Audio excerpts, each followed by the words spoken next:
2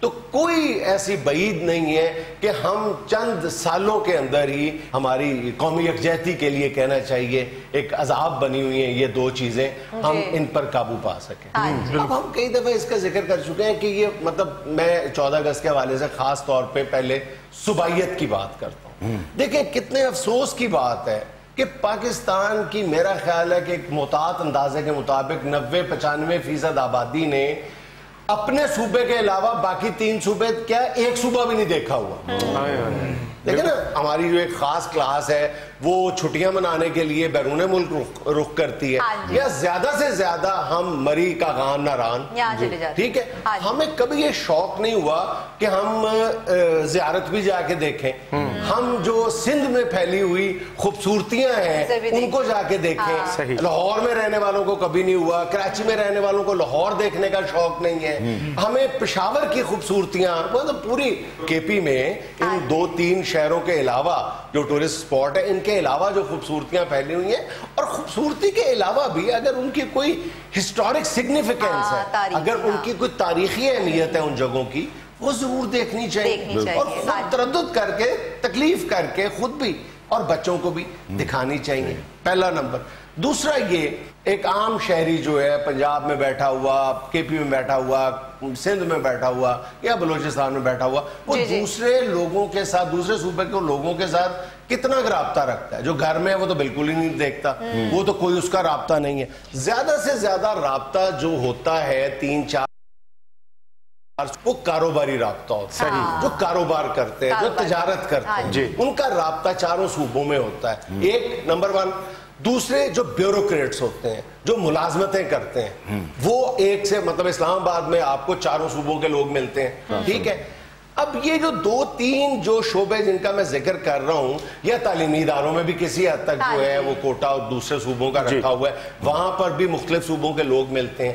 اب یہ جو 3-4 شعبوں میں رہنے والے لوگ ہیں، ان کا فرض بنتا ہے کہ یہ اچھے سفیر کا کردار ادا کریں، یہ اپنی زبان سے، اپنے رویے سے کسی ایسی بات کا اظہار نہ کریں جو نفرت کا باعث بنتا ہے، بلکہ اس طرح ڈیل کریں دوسرے صوبوں کو، لوگوں کو، کہ وہ آپ کو اپنا بھائی محسوس کرے، بالکل وہ یہ بالکل فیل نہ کرے کہ جناب یہ سندھ کا ہے، یہ پنجاب کا ہے، بلکہ بالکل وہ یکجان ہو کے بالکل دانستہ طور پہ اس بات کا خیال رکھیں کہ یار میرا کوئی لفظ، میرا کوئی جملہ، میری کوئی بات، میرا کوئی جیسچر ایسا نہ ہو کہ اس کا دل دکھے، اس کی دل آزاری ہو۔ بالکل صحیح۔ یہ ثقافت کے حوالے سے یہ 20-25 سال پہلے کی بات ہے کہ یہاں آرٹس کونسلوں میں سارے صوبوں کی نمائندگی موجود ہے۔ بالکل صحیح۔ یہ لاہور کے آرٹس کونسل میں، پنجاب آرٹس کونسل جو ہے لاہور کے اندر، یہاں پہ سارے صوبوں کی، پاکستان کی تمام جو ثقافتیں ہیں ان کی نمائندگی موجود ہوتی تھی، وہ رقص کے حوالے سے، وہ آرٹ کے حوالے سے، موسیقی کے حوالے سے، ہاں جی، مصوری کے حوالے سے، ہر طرف سے نمائندگی یہاں پہ کی جاتی تھی اور اس کا مظاہرہ کیا جاتا تھا ہر فنکشن میں۔ بین الصوبائی کھیل ہوا کرتے تھے ہمارے، 5 سال ہو گئے بین الصوبائی کھیل ہی نہیں ہو رہے۔ بالکل صحیح ہے، اور کسی کو احساس نہیں ہے کہ یہ کتنا بڑا ایک سلسلہ تھا قومی یکجہتی پیدا کرنے کا، آپس میں جوڑنے کا۔ بالکل صحیح۔ اچھا، یہ پچھلے دنوں ISPR نے بھی ایک خبردار کیا پوری قوم کو کہ یہ جو صوبائیت بھی اور فرقہ واریت بھی، اس حوالے سے مختلف ملکوں سے یہ، اور بارہا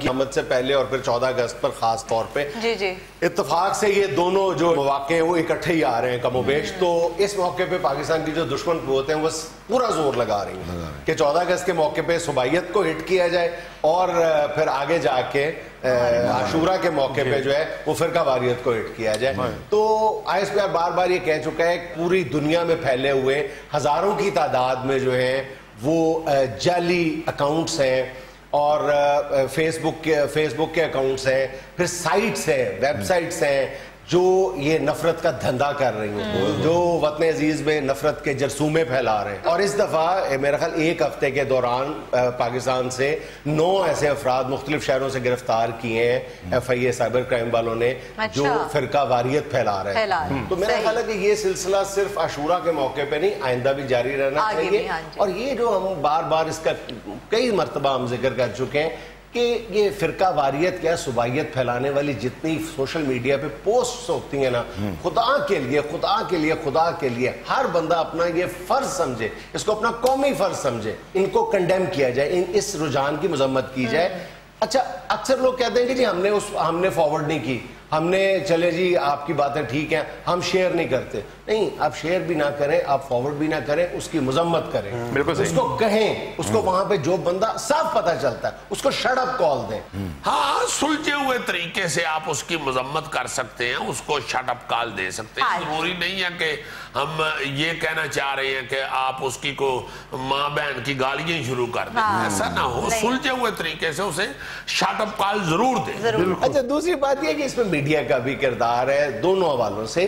میڈیا کو چاہیے کہ ایسے جو صوبائیت اور فرقہ واریت پھیلانے والے دونوں حوالوں سے میں بات کروں گا کہ نہ ایسے مطلب سیاسی کھلاڑیوں کو دعوت دی جائے، زیادہ پروموٹ کیا جائے، اور نہ ایسے علماء کو دعوت دی جائے. صاف پتہ چلتا ہے کہ وہ بظاہر تو بات کر رہے ہوتے ہیں، نہیں جی نہیں میں فرقہ واریت کی بات نہیں کرتا، ہم فرقہ واریت کی بات نہیں کرتے، لیکن بات کو گھما شما کے وہ لے کے پھر فرقہ واریت. اب یہ ہو گیا ہے، مطلب اللہ ہم پر رحم فرمائے کہ جو آ رہا ہے تو ایک طرف آل رسول صلی اللہ علیہ وسلم کے بارے میں عجیب و غریب نفرت میں ہم اتنے اندھے ہو گئے ہیں فرقہ واریت کے زہر نے، اور یہ زہر نے ہمارے دماغوں پر اور آنکھوں پہ اثر کیا ہے. ایک طرف وہ ہے اور دوسری طرف صحابہ کرام کی شان میں گستاخی کرنے والوں کی بھی اب کمی نہیں ہے، اور ہم اس کو باقاعدہ سمجھتے ہیں کہ یہ ہمارے دین کا، ہماری دینی حمیت کا تقاضا ہے کہ ہم یہ کام کریں. روکنے والے بھی بہت ہیں لیکن اس رجحان کو فروغ دینے والے بھی کم نہیں ہے. اللہ معاف کرے، اتنی سی زندگیاں ہیں اور روزانہ ہم دیکھتے ہیں ہمارے دائیں بائیں جو جنازے اٹھ رہے ہیں، قبروں میں لوگ جا رہے ہیں، بڑی تیزی سے یہ سفر طے ہو رہا ہے. یہ چھوٹے سے سفر میں اگر ہم اس طرح کی حرکتیں کرتے ہی گزار دیں گے تو کیا بنے گا ہمارا.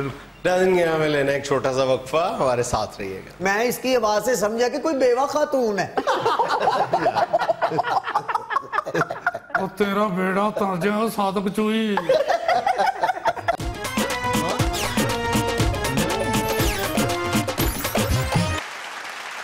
ناظرین آئیے جاننے کی کوشش کرتے ہیں ایک پراپرٹی ڈیلر اور کرایہ دار کے باہمی جھگڑے کی بنیادی وجوہات کیا ہیں. جی نہیں جنید صاحب جھگڑا کوئی نہیں ہے. جنید صاحب میں ایسا اس کے پاس پھنسا ہوا ہوں، اس سے پہلے میری اچھی والی زندگی گزر رہی تھی، ایسی میری اس کی ملاقات ہوئی ہے، پہلے یہ دوست بنا ہے، اب دشمن بھی نہیں بن رہا. صحیح چلاکی ایسی دکھاتا ہے کہ میں حیران ہو جاتا ہوں. کیوں نہیں غلط بیانی کیوں کرتا؟ اور نہیں حضور، میں نے کوئی دھوکہ نہیں دیا، میں نے تو اس کے لیے ہمدردی کے ساتھ دل و جان سے مکان ڈھونڈا ہے، کیونکہ جب اس نے مجھے پہلی دفعہ فون کیا ہے میں اس کی آواز سے سمجھا کہ کوئی بیوہ خاتون ہے. تیرا بیڑا تر جائے صادق چوئی. لو جی میں آج سمجھاؤں، جب میں نے پہلی دفعہ اسے فون کر کے بتایا نا کہ میں نے ہفتے میں مکان خالی کرنا ہے، مجھے جلدی سے کوئی مکان ڈھونڈ دے، تو یہ واقعی پھر مجھے بیوہ ہی سمجھ رہا تھا، کیونکہ اس نے مجھے کہا ہے کہ میں ڈھونڈنے کی پوری کوشش کروں گا، مگر اگر نہ ملا مکان تو آپ کچھ دیر کے لیے میرے گھر شفٹ ہو جائے.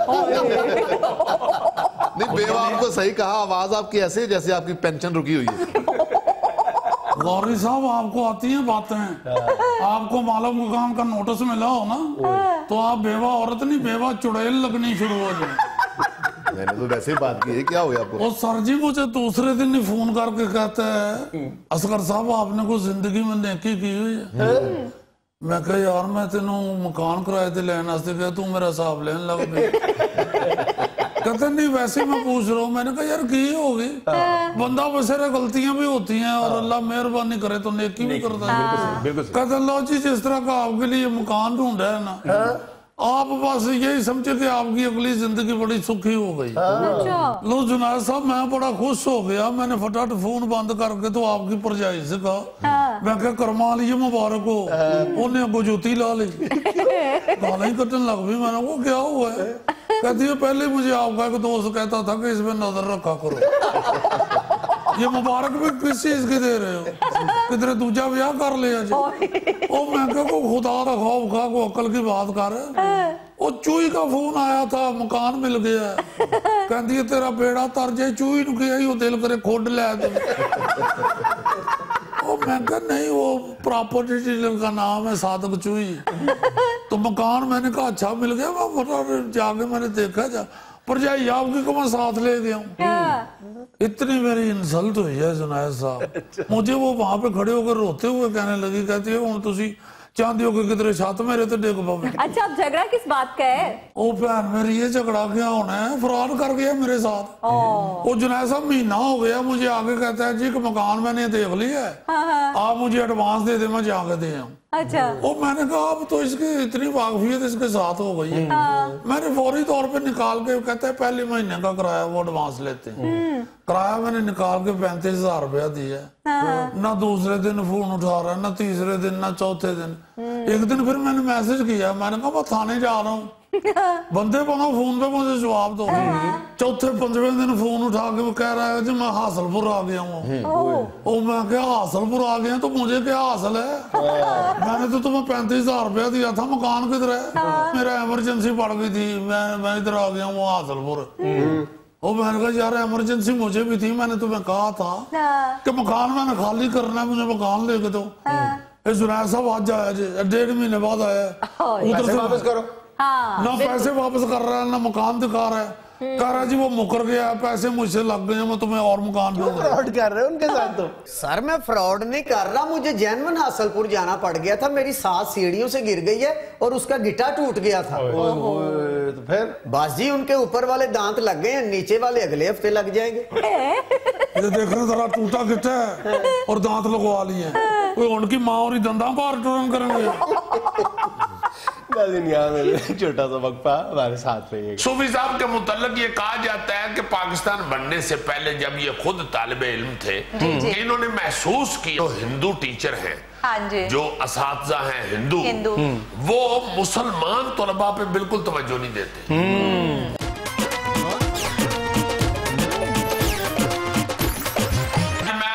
شہر گجرانوالہ کی ایک ایسی نامور اور پیاری شخصیت کو یاد کرنا چاہتا ہوں جی جنہوں نے پاکستان بننے سے پہلے اور اس کے بعد بھی تعلیمی میدان میں مسلمان طالب علموں کے اوپر اس قدر انتھک محنت کی اور اس قدر تعلیم پھیلائی کہ ان کو سر سید آف گجرانوالہ کا خطاب دیا گیا کیا بات ہے سر یہ میری مراد صوفی جمال اللہ مرحوم سے ہے صوفی جمال مرحوم جو ہے نا جی وہ ایک اتنی بڑی اور اہم شخصیت ہوئے ہیں گجرانوالہ کی کہ میں بزرگوں سے سن کے حیران ہوتا تھا کہ یار یہ کیسے ایک ایم بنا کے چلنے والے اور ایک اپنے مقصد کے تحت زندگی گزارنے والے لوگ صوفی صاحب کے متعلق یہ کہا جاتا ہے کہ پاکستان بننے سے پہلے جب یہ خود طالب علم تھے کہ انہوں نے محسوس کیا کہ جو ہندو ٹیچر ہیں جو اساتذہ ہیں ہندو وہ مسلمان طلباء پہ بالکل توجہ نہیں دیتے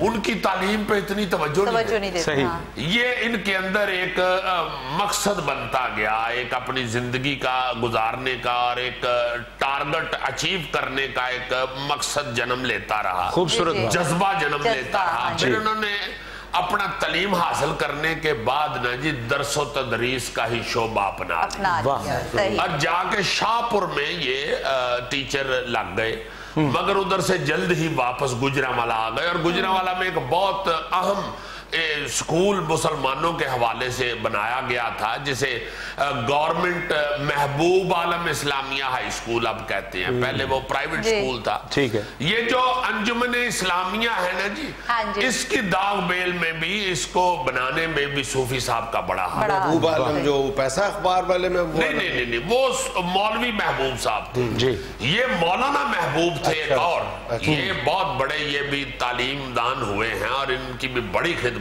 ہیں انہوں نے وہاں پہ گجرانوالہ میں یہ سکول کھولا مسلمان بچوں کے لیے ایک سندھ کے گورنر ہوئے ہیں دین محمد ان کے بھائی تھے ایک مولانا عطا محمد صاحب انہوں نے بھی اپنے نام سے لوگوں سے ایک پیسہ اکٹھا کر کے سکول بنایا عطا محمد ہائی سکول وہ بھی گجرانوالہ میں یہ صوفی صاحب نے کہ تو Mehboob Alam high school join کیا اور اس قدر وہاں پہ محنت کی کہ کچھ دیر بعد ہی نے وہاں پہ ہیڈ ماسٹر لگا دیا گیا. اچھا.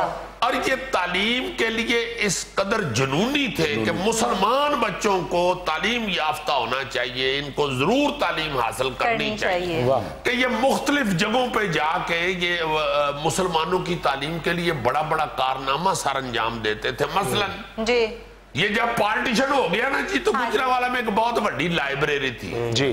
وہاں پہ ایک خالصہ کالج تھا, ایک ہندو کالج تھا. وہاں پہ خالصہ کالج میں بہت بڑی لائبریری تھی اور بہت بڑے سکھوں کے جو تعلیم دان تھے انہوں نے وہاں سے وہ جو کتابیں تھی نا وہ وہاں پہ شفٹ کرنی چاہی ہندوستان میں, مگر وہاں پہ پہنچ گئے صوفی جمال صاحب. انہوں نے جا کے ریکویسٹ کی کہ یہ نہ کرو, یہ تعلیمی میدان جو ہے اس میں آپ لوگ ایک دوسرے کا مقابلہ نہ کریں, اس میں ایک دوسرے سے زیادتی نہ کریں, یہ سب کا حق ہے. تو یہ کتابیں جو ہیں یہ گجرانوالہ شہر کی ہیں, ان کو یہی رہنے دو. پھر انہوں نے بھی وہ جو سکھ تعلیم دان تھے, مجھے اب ان کا نام بول رہا ہے, انہوں نے پھر وہ لائبریری کو نہیں چھیڑا اور چلے گئے, خود چلے گئے. پھر یہ جو اسلامیہ کالج ہے اب گجرانوالہ کا, یہ بھی یہ ہندو کالج تھا. اس سے پہلے کہ اس پہ لوگ جا کے حملہ کر دیتے, صوفی صاحب نے فوری طور پہ اس کا بورڈ بنوا کے نا اسلامیہ کالج تو وہاں جا کے لگا دیا. کیا بات ہے, واہ واہ واہ. اب اسلامیہ کالج ہے, یہ مسلمانوں کا کالج ہے اور اسے کالج ہی رہنا چاہیے اور اس کو نقصان بالکل نہ پہنچائیں. ایک گجرانوالہ کے اور بہت بڑے استاد ہوئے ہیں پروفیسر اقبال جاوید صاحب, انہوں نے بے شمار کتابیں لکھی ہیں, گرامر اردو کے حوالے سے ان کا بڑا کام ہے. انہوں نے اپنے کالم میں لکھا ہوا ہے کہ صوفی جمال اللہ مرحوم نے درس و تدریس کے میدان میں اس وقت شمع روشن کی جب غیر مسلم چھائے ہوئے تھے. تعلیم کے میدان میں غیر مسلم چھائے ہوئے تھے, مسلمان بیچارے نکرے لگے ہوئے تھے. اس وقت صوفی صاحب نے یہ جو سر سید احمد خان نے کیا تھا, بڑا ہندوستان کی سطح. اس طرح کے بڑے بڑے عجیب کام یہ صوفی صاحب کیا کرتے تھے اور انہوں نے اپنے شاگردوں میں اتنا بڑا آدمی پیدا کیا ہے کہ آپ سن کے حیران ہوں گے. ان کے طلباء جو تھے نا انتہائی ذہین, چونکہ انہوں نے محنت بڑی.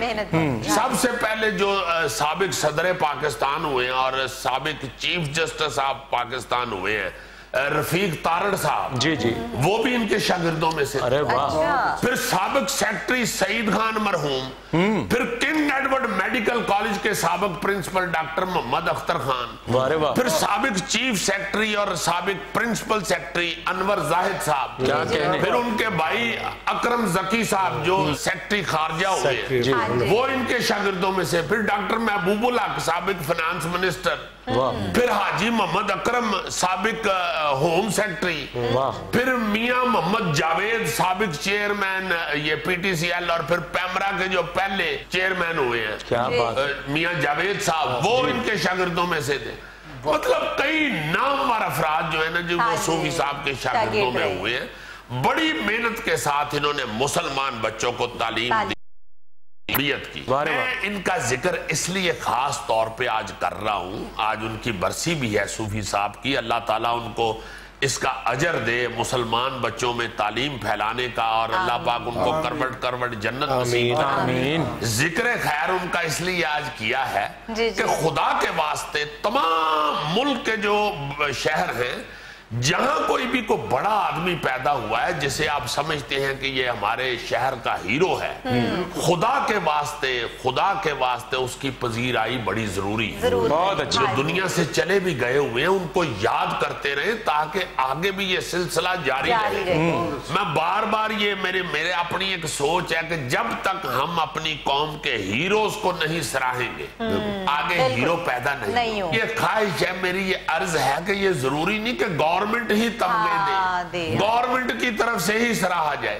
مثلا میں یہ کہتا ہوں کہ ہمارے جو شہر گجرانوالہ کا چیمبر آف کامرس ہے وہ انڈسٹریلسٹ لوگ ہیں, وہ کروڑ پتی لوگ جو ہیں وہ اتنا تو کریں کہ اپنے ملک میں تعلیم کے میدان میں, اپنے ملک کے میڈیکل کے میدان میں, اپنے ملک کی انڈسٹری کے میدان میں جو ان کے ہیروز ہیں جو گزر چکے ہیں اور جو آگے موجود ہیں ان کو سراہیں, ان کو یاد رکھیں. خدا کے واسطے یہ جو بڑے بڑے لوگ ہمارے شہر کے ہوئے ہیں, اپنے اپنے شہروں کے سب کے جو بڑے لوگ ہیں ان کی عزت افزائی ضرور کریں. ان کی کم از کم برسی یا ان کی جو برتھ ڈے ہے اس پہ ان کو یاد کیا جائے. چیمبر کے اندر, دفتروں کے اندر کوئی چھوٹا سا فنکشن کریں, ان کو یاد کریں, کوئی 4 بینر لگائیں شہر میں کہ بھائی ہمارے شہر کا یہ کوئی بڑا آدمی ہوا ہے اور ہم اس کو سلوٹ پیش کرتے ہیں, ہم اس کی خدمات کو سراہتے ہیں اور شکریہ ادا کرتے ہیں. بالکل سر. اتنے 4 پیسے لگا کے 4 لفظ بولنے سے کیا جاتا ہے؟ کیا خوبصورت بات. میں ایمان سے یاد کر رہا تھا آج صوفی صاحب کو, میں کہہ رہا تھا کہ یار دیکھیں ان لوگوں نے کس قدر محنت کے ساتھ, انتھک محنت کے ساتھ یہ اپنا کام کیا ہوا ہے, جنونی ہو کے. کس طرح انہوں نے مسلمانوں کے لیے خدمات سر انجام دی ہیں, کس قدر انہوں نے طلباء کے لیے محنت کی ہوئی ہے, اور آج ان کو کوئی یاد ہی نہیں کر رہا. اگر پڑھے لکھے شعبے کا یہ حال ہے تو دوسرے شعبے تو پھر چین ہی نہیں. ناظرین, یہ تھا آج کا حسب حال, اور چھوٹی سی بات یہ کہ ہر کسی پر اعتبار کرنا خطرناک ہے, لیکن کسی پر اعتبار نہ کرنا اس سے بھی زیادہ خطرناک. خوش رہیں, خوش رکھیں. آپ سے ملاقات ہوگی انشاءاللہ کل. اللہ حافظ. Hi, it's Sayyeda Shanaz here. Thank you for watching Dunya News. For more videos and updates, don't forget to click the subscribe button. Keep watching Dunya News.